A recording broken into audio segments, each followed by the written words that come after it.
Now, from the University of Okoboji, it's Okoboji Broadcast with Jeff Thee. Welcome to Okoboji Broadcast, everybody. I'm Jeff Thee. I'm happy to have here with me for the first time Stacy Besch, who is a motivational speaker and Team Iowa member with Priority Initiative on combating human trafficking. Stacy, thank you for being here with me. Thank you. It's an honor for me to be on here with you this bright and early, beautiful morning. We'll take as many of these as we can get, won't we? Yes. You've got a documentary that's going to be showing here in the Iowa Great Lakes this weekend, and then also coming up after that a couple more times, including Esterville. But let's talk about what gets us there, Stacy. You know, because it seems like it's hard enough to get people talking or to educate themselves on things, even in our community, like hunger, homelessness, mental health. Is it harder to get people educated and actually talking about human trafficking? I would say this, it's a tough subject. A lot of people don't want to talk about it. We didn't know what to call it for years, so I think that was also part of the issue. Yeah.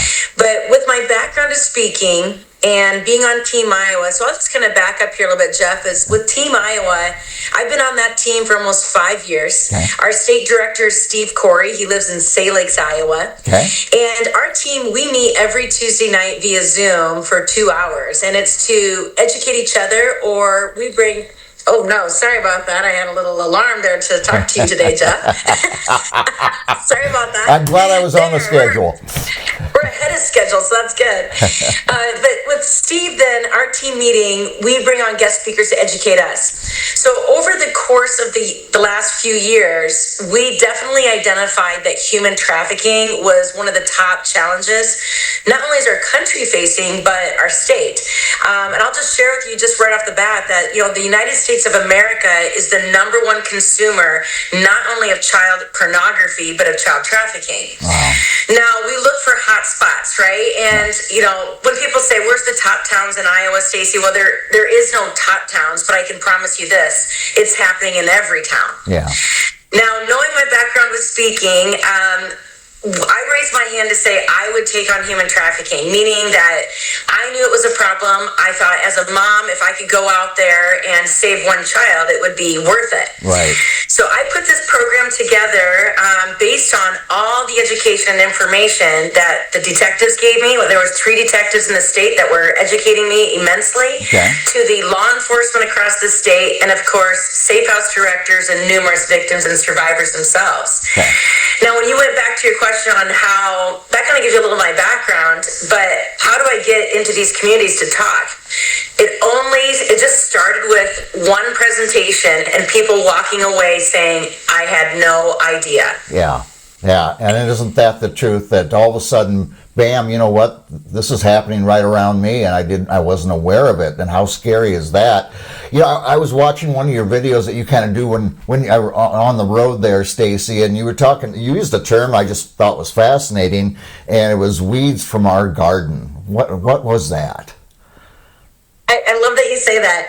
I'm going to be honest with you. God gave me that analogy. And one day when I'm driving on the road, which I spend a lot of road time because I've done 181 presentations now on the road in the last 2.5 years. Awesome.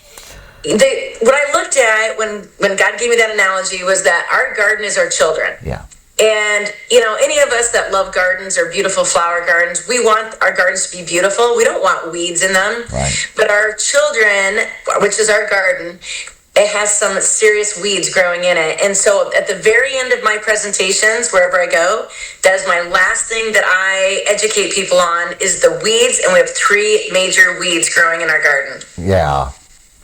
You know, and parenting today, Stacy, is so much different than from certainly when I was a kid. You were a kid. You know, our parents could monitor, okay, what TV show are they watching? There's only 3 channels. That's not tough.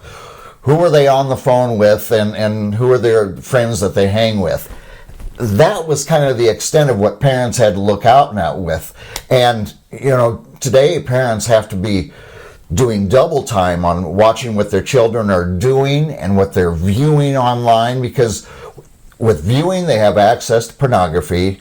And if I think you said this, if we don't teach them Somebody will. They're curious beings. Somebody will teach them, unfortunately, the wrong things. 100%. I love that parents want to preserve the innocence of their child. I get it. I was probably a little bit of a naive parent myself because, Jeff, just like you just said, like, I like to think that our children were growing up like we did, but that's not the situation at all. Right. And so protecting the innocence is what's harming them, because as parents, if you're not talking to your children about these major things that are attacking them through the phones, through the devices, or thinking you know who they're talking to when you really don't, that's where we get into trouble. And then somebody's going to teach them. And I tell every audience, if your child has access to the internet, the world has access to them. Yeah. Yeah, and children may think they know who they're talking to. They may not be talking to someone of the gender that they think, the age that they think. Could be very easily a predator. And you have to be so careful today. These kids, and I tell parents this, like, a 10-year-old boy doesn't even know to pick up his room, let alone pick up on red flags. Yeah. I still don't clean my room. So, well, see, that's so proven, because, that's what they don't understand is that these kids, they just are so vulnerable. They believe it. Yeah. They believe they're talking to another 10-year-old boy, or here's this really beautiful girl that's talking to me. Oh my goodness. And it's not really another beautiful girl. It's an AI image, or it's just a deep fake off of the internet. Yeah. Or if there's strife in the home, or perceived strife from a young person, and someone saying, I can take you away from all that. I will love you like you've never been loved before. And, the immature mind of, oh, that sounds wonderful. And turns out it's not. Yeah, that is such a true point. I mean, not with getting into all these cases, but that happened to a 16-year-old girl in Hampton, Iowa. Oh. She was lured in on her Chromebook at school, and he promised her the world and said, oh my gosh, you'd be better off living with me. Sent her a one-way plane ticket to California. I mean, these things are happening all the time, and the parents don't know, because if they're sitting off in their room and who knows what, depressed, or they've been bullied at school, or all of a sudden they're that vulnerable child, and then that one person, the stranger online, says exactly what they're waiting to hear. Yeah, they're practiced at this. They're very good at it, unfortunately. Yes. Well, let's talk about combating this a little bit with the documentary you're going to be seeing at Okoboji High School this Sunday called GRIDSHOCK. What is GRIDSHOCK? What does it tell us, Stacy? Okay, well, it's GRIDSHOCK, Jeff, just to make sure we got that right. GRIDSHOCK, yep, yes. That's okay. GRIDSHOCK, we bought the educational license to it, and GRIDSHOCK was produced by Vanessa McNeil. She's an Iowa native. She graduated from Iowa State, went on to UNI. She put this together, which is an extraordinary documentary on the foundation of what it means. So it's what is a John? Who's involved?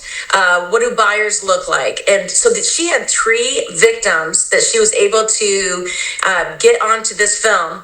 And I thought that was wonderful, because they're all 3 completely different stories. So it'll kind of showcase 3 different scenarios. Right. And then she kind of ends with that documentary on a little bit of like our laws that have been wrapped around it and where we're needing help.